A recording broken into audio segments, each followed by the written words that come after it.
Class 3 के सभी विद्यार्थियों को सुप्रभात। मैं श्यामजी महतो आप लोगों के सामने फिर से एक नई कहानी को लेकर आया हूँ। इस कहानी का नाम है चार मित्र। कल किसने दे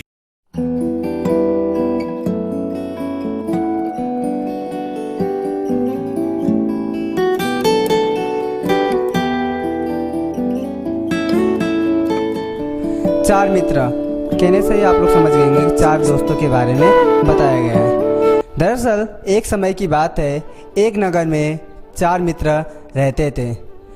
पहला मित्र, दूसरा, तीसरा तथा चौथा मित्र। इन चारों मित्र में गहरी मित्रता थी।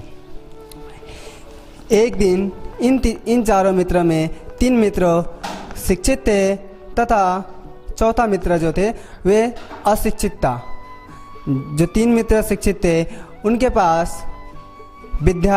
अनेकों विद्याएं थे और किंतु उनके पास बुद्धि की काफ़ी कमी थी।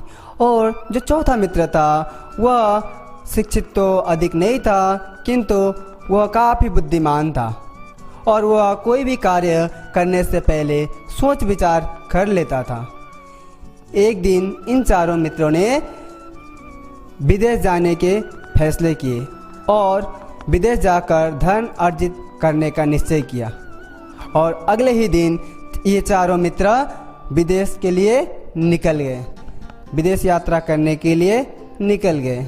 जैसे ही यात्रा करने निकले, रास्ते में उन्हें एक जंगल से होकर गुजरना पड़ता था। उसी जंगल से जब वो होकर गुजर रहे थे तो रास्ते में उन्होंने एक मरा हुआ शेर का शरीर देखा।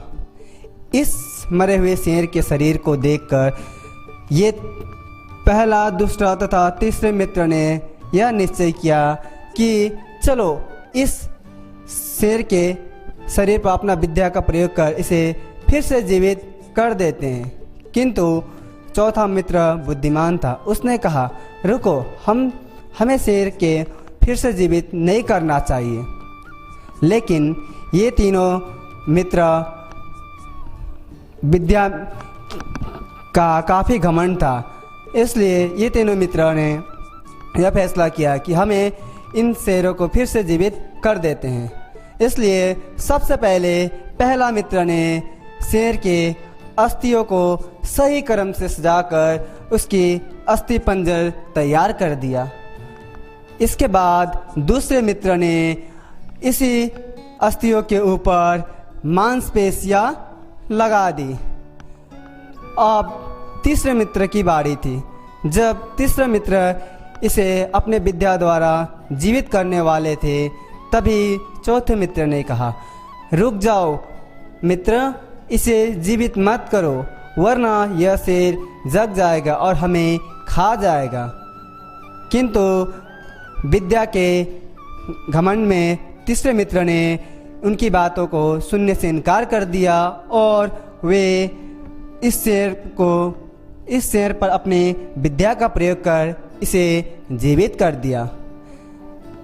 इस बातों को सुनकर चौथे मित्र जल्दी से ही पेड़ पर चढ़ गए।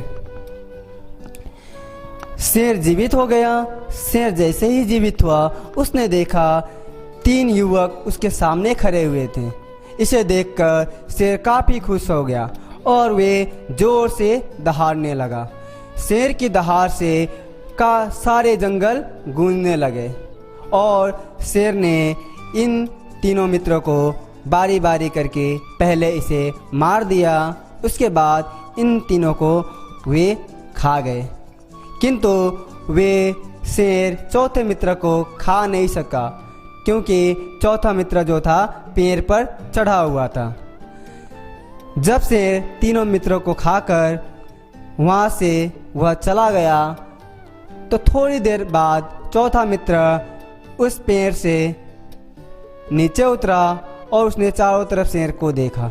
जब शेर उसे दिखाई नहीं दिया तो वे घर की ओर वापस लौटने का निश्चय किया।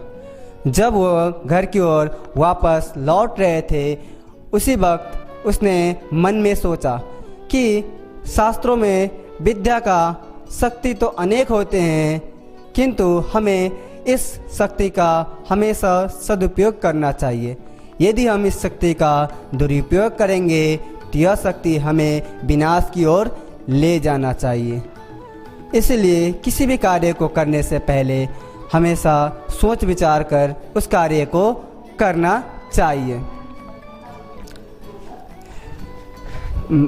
मैं आशा करता हूँ कि आप लोगों को यह कहानी पसंद आई होगी और आप लोगों को इस कहानी से हमें यह शिक्षा मिलती है कि हमें कभी भी अपने विद्या पर घमंड नहीं करना चाहिए और कोई भी कार्य करने से पहले हमेशा सोच विचार कर उस कार्य को करना चाहिए।